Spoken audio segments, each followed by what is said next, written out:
Bonjour à tous et bienvenue sur ce mini-projet.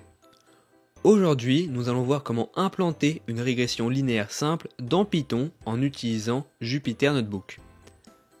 Ce projet vous permettra de vous familiariser avec l'environnement Python et de manipuler des bibliothèques clés comme NumPy, Pandas, Seaborn ou encore Matplotlib. Alors, pas d'inquiétude, si vous débutez, nous allons tout voir ensemble pas à pas. À la fin de ce projet, vous serez plus à l'aise avec ces outils et vous aurez mis en pratique votre tout premier modèle statistique. Mais avant d'aller plus loin, nous devons comprendre ce qu'est Python et Jupyter Notebook. Alors, vous avez sûrement entendu dire que Python est un langage de programmation, mais cela ne nous aide pas vraiment. Pour comprendre Python, nous allons faire un parallèle avec la langue française. La langue française contient environ 60 000 mots, qui nous servent à communiquer sur plein de sujets différents, pour parler d'histoire, de géographie, de philosophie, de chimie ou encore de statistiques. Mais parmi tous ces domaines possibles, nous nous intéressons seulement aux statistiques. Dans ce cas, nous allons utiliser un vocabulaire spécifique à ce domaine, que nous ne retrouvons pas dans les autres domaines. Par exemple, les mots intervalle de confiance, médiane ou encore significativité sont très rarement utilisés en histoire, en géographie ou encore en philosophie. Et inversement, en statistique, il est plutôt rare d'utiliser des termes de philosophie. Il se peut que vous ne connaissiez pas le mot ontologie, et en soi, ce n'est pas grave, parce que vous n'avez pas besoin de connaître les 60 000 mots de la langue française pour parler de statistiques. Seule une petite portion nous suffit. Python est exactement pareil que la langue française. C'est un langage général où nous pouvons réaliser plusieurs tâches différentes. Nous pouvons créer des jeux vidéo, des applications mobiles, des sites internet, automatiser des tâches ou encore faire des statistiques. Et parmi toutes les tâches possibles, nous nous intéressons seulement à un sujet précis, qui est les statistiques. Donc les autres domaines ne nous intéressent pas vraiment. Alors, pour utiliser Python de la meilleure façon possible pour les statistiques, nous utilisons l'environnement Jupyter Notebook. Cet environnement a été pensé et réfléchi dans ce but, et c'est pourquoi nous l'utilisons.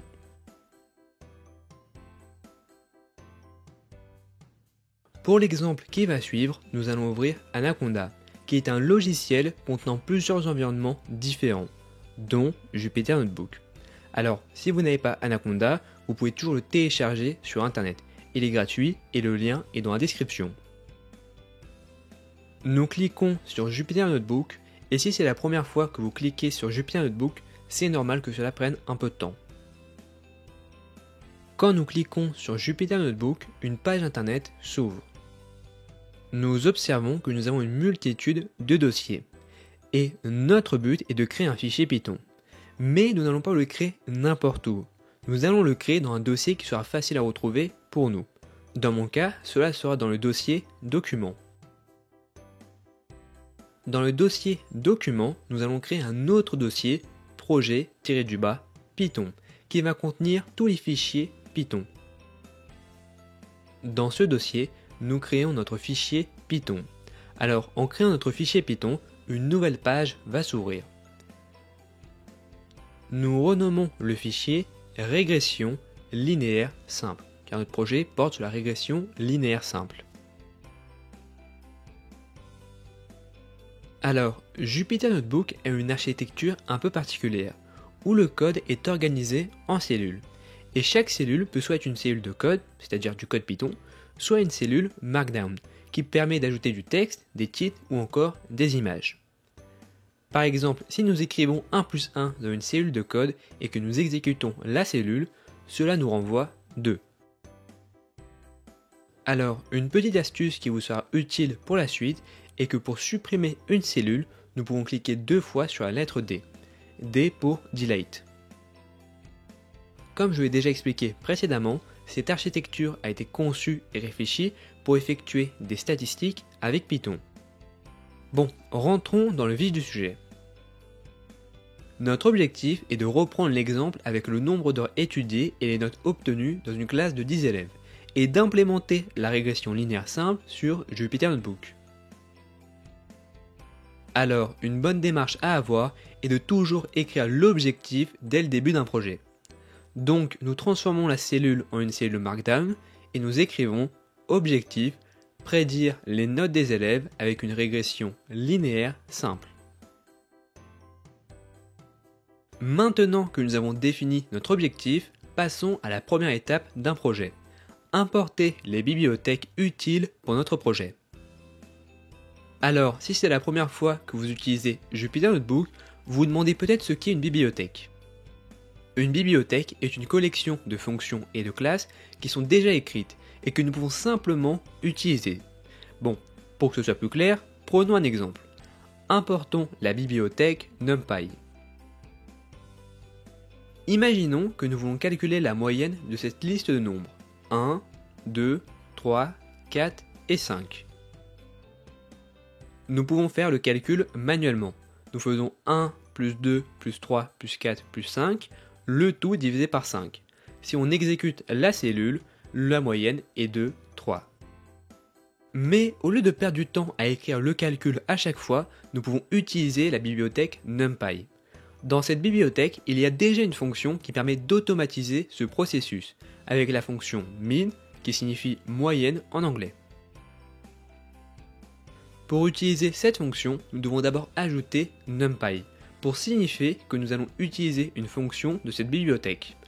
Ensuite, nous ajoutons un point. Et si j'appuie sur la touche Tab, nous observons toutes les fonctions disponibles dans NumPy. Alors, ce qui nous intéresse ici, c'est la fonction min. Nous ajoutons les parenthèses après min, puis nous mettons nos éléments à l'intérieur des parenthèses. En exécutant la cellule, la fonction nous renvoie bien 3. Donc, les bibliothèques nous facilitent grandement la tâche. Nous n'avons pas besoin d'inventer la roue à chaque fois. Par exemple, si nous voulons utiliser la régression linéaire simple, nous n'allons pas l'implémenter de A à Z. Cela prendrait trop de temps. Il existe déjà une bibliothèque qui contient la classe linéaire régression. Et il nous suffit de l'utiliser. Cette bibliothèque est la bibliothèque scikit-learn. Alors, si vous ne savez pas ce qu'est une classe, ne vous inquiétez pas, nous en parlerons un peu plus tard.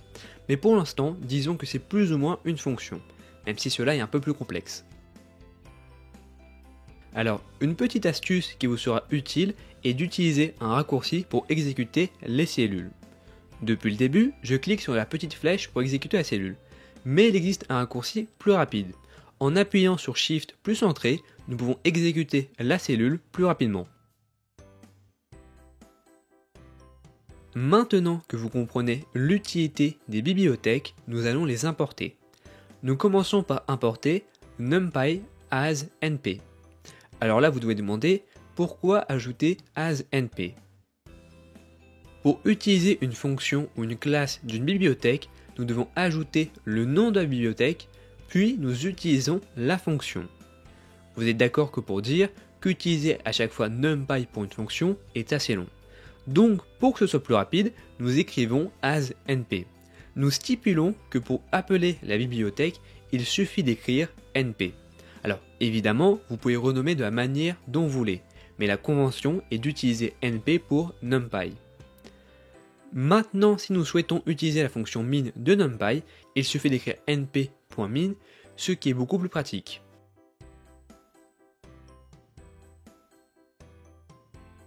Pour un projet en statistique ou en analyse de données, il y a toujours des bibliothèques que nous utilisons à chaque fois. Tout d'abord, nous importons toujours la bibliothèque Pandas, qui permet d'effectuer plusieurs tâches. Premièrement, pour importer des données à partir de fichiers externes, tels que des fichiers Excel ou CSV. Deuxièmement, pour créer des data frames, qui est la structure de base pour manipuler des données.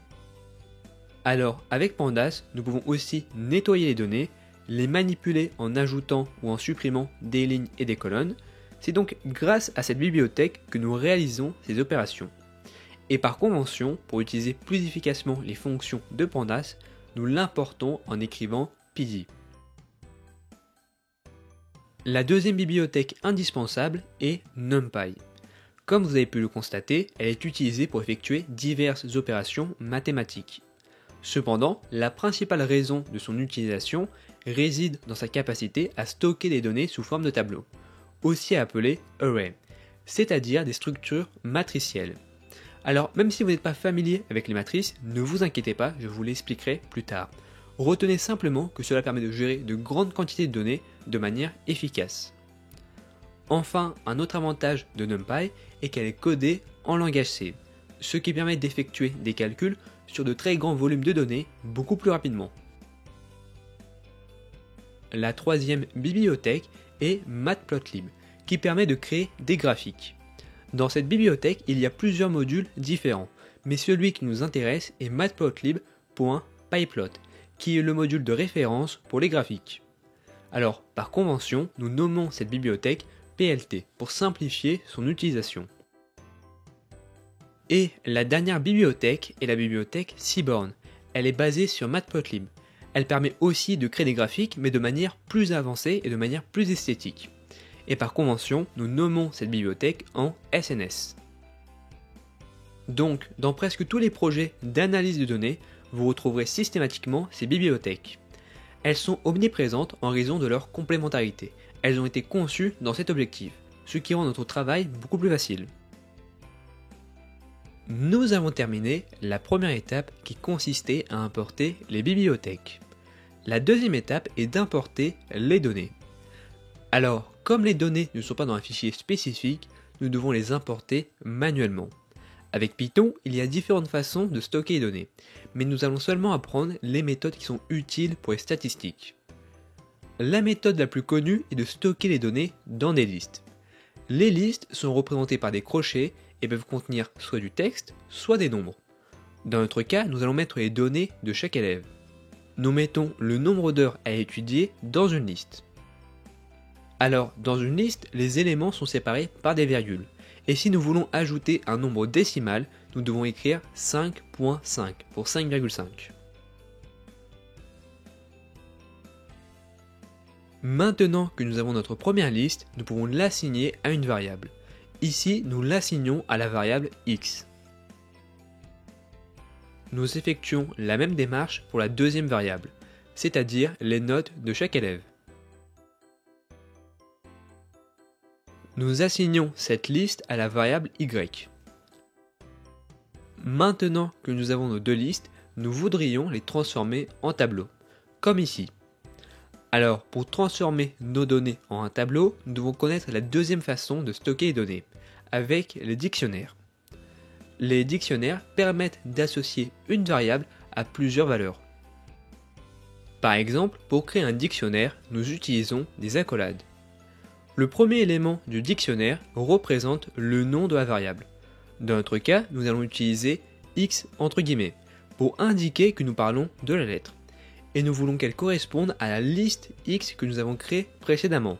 Donc nous faisons 2 points x. Et nous faisons pareil avec y. J'assigne le dictionnaire à la variable data. Alors, ces méthodes sont les méthodes classiques pour stocker des données sur Python. Mais pour les statistiques, nous n'allons pas utiliser ces méthodes. Nous voulons mettre les données sous forme de tableau. Pour cela, nous utilisons la bibliothèque Pandas pour créer un dataframe. Un dataframe est un ensemble de données sous forme de tableau, comme vous avez l'habitude de connaître. Nous convertissons notre dictionnaire en un dataframe, que nous assignons à la variable df. Alors, le choix de df est simplement une convention. Pour visualiser notre dataframe, il suffit d'écrire df et d'exécuter la cellule. La première colonne est la colonne des index. La deuxième colonne est la colonne des x, soit le nombre d'heures étudiées, et la troisième colonne est la colonne des y, soit les notes obtenues. Si vous avez remarqué, Python commence son indexation par 0, ce qui peut paraître un peu contre-intuitif. Quand nous comptons jusqu'à 10, nous commençons par 1, pour faire 1, 2, 3, 4, 5, 6, 7, 8, 9 et 10. Mais Python, lui, commence par 0, ce qui fait 0, 1, 2, 3, 4, 5, 6, 7, 8, 9 et 10. Alors pour l'instant, vous ne voyez pas l'importance de ce détail, mais vous verrez plus tard que cela est très important. Pour calculer la moyenne du nombre d'heures étudiées, nous écrivons np.min, entre parenthèses, Puis nous voulons prendre la variable x du dataframe. Donc nous faisons df entre crochets, entre guillemets, x. En exécutant la cellule, nous avons une moyenne de 5,5. Et nous pouvons faire pareil pour y. La moyenne est de 11,1. Maintenant que nous avons stocké les données dans un dataframe, nous voulons visualiser les données avec un nuage de points, afin de connaître la relation entre les deux variables. Pour ce faire, nous allons utiliser la bibliothèque Seaborn. Nous écrivons sns. Puis nous appelons la fonction que nous voulons. La fonction pour les nuages de points se nomme scatterplot. En anglais, cela signifie nuage de points. Dès que nous avons la fonction, nous devons spécifier à la fonction quelle variable nous voulons utiliser. Nous voulons visualiser la variable x et y de notre dataframe. Cette fonction prend trois paramètres importants. Premièrement, data, c'est-à-dire quelles sont les données que nous faisons référence. Dans notre cas, ce sont les données liées à notre dataframe. Donc, nous écrivons df. Le deuxième paramètre est x, qui fait référence aux données qui sont sur l'axe horizontal. Dans notre cas, ce sont les données x de notre dataframe. Nous écrivons entre guillemets x. Alors, nous écrivons avec des guillemets car nous faisons référence à la colonne de notre dataframe qui est un nom et non une variable. Le troisième paramètre est y, qui fait référence aux données qui sont sur l'axe vertical.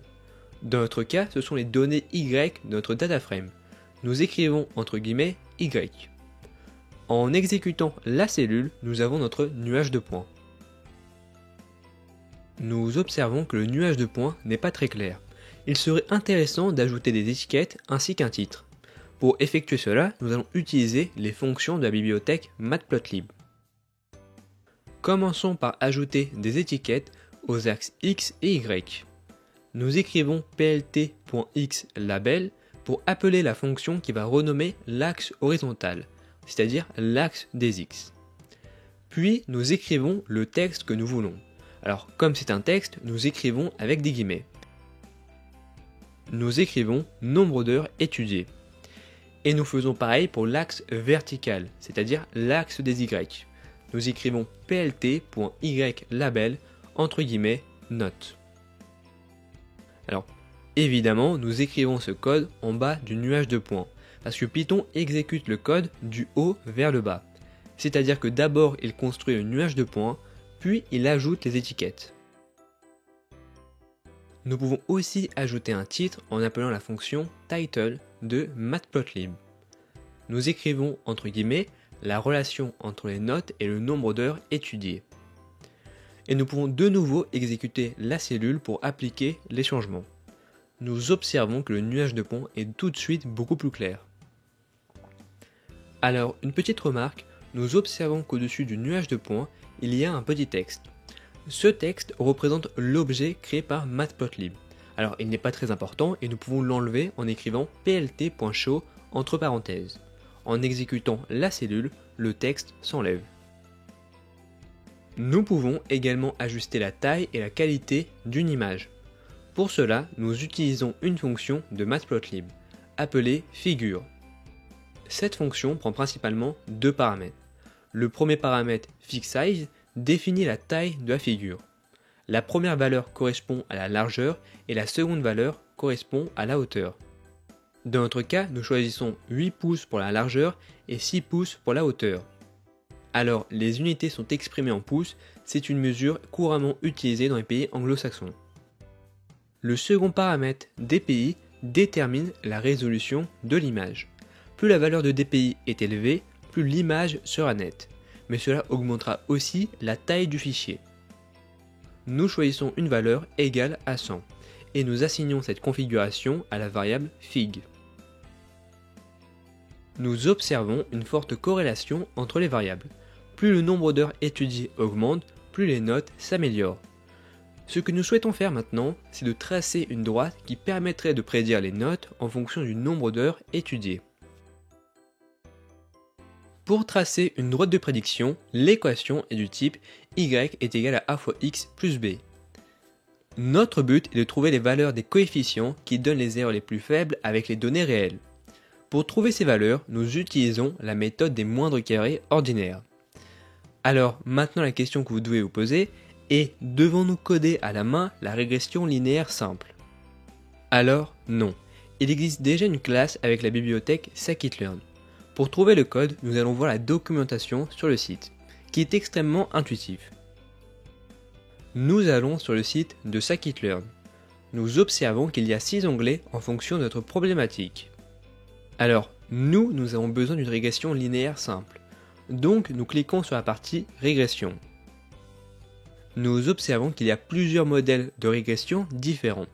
Le modèle qui nous intéresse est avec la méthode des moindres carrés ordinaires. En anglais, Ordinary Least Squares. Donc, nous cliquons dessus. Et nous avons la documentation concernant la régression linéaire simple. Il nous suffit maintenant de copier-coller le code.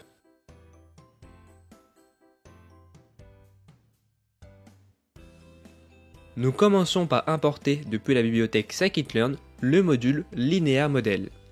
Comme scikit-learn comprend énormément de modules, il n'est pas judicieux d'importer la bibliothèque en entière. Seule la partie sur la régression linéaire simple nous intéresse. Puis, depuis le module Linear Model, nous appelons la classe Linear Régression. Alors, si vous ne savez pas ce qu'est une classe, ne vous inquiétez pas, nous aurons tout le temps de l'expliquer par la suite. Dès que nous avons appelé la classe, nous l'assignons à la variable reg. Nous avons notre régression linéaire simple. Mais faut-il encore trouver les valeurs des coefficients a et b? Pour trouver les valeurs, nous lui fournissons les données, pour qu'il puisse effectuer les calculs. Une petite remarque, avant de vouloir entraîner le modèle, il faut les mettre dans un format spécifique. Nous devons convertir nos données qui sont dans un data frame dans des matrices de même taille. Alors pour l'instant, vous ne devez sûrement pas comprendre ce qu'est une matrice et pourquoi nous devons les mettre dans des mêmes tailles. Nous le verrons par la suite. Mais sachez que pour fournir les données à un modèle, nous devons le mettre dans un format spécifique qui sont les matrices. Et cela vaut pour tous les modèles que nous allons voir. Pour convertir les données en matrices, nous allons commencer par extraire la variable x et y de notre data frame. Nous les assignons à la variable x en majuscule et y en minuscule. C'est une convention. Dès que nous avons nos deux variables, nous les transformons en matrices avec la fonction array de NumPy. Nous écrasons les variables précédentes en les renommant de la même manière. Pour être sûr qu'elles sont dans les mêmes dimensions, c'est-à-dire les mêmes tailles, nous appliquons la fonction reshape pour redimensionner les matrices. Le premier paramètre correspond au nombre de lignes. Dans notre cas, nous voulons 10 lignes. Et le deuxième paramètre correspond au nombre de colonnes. Dans notre cas, une colonne.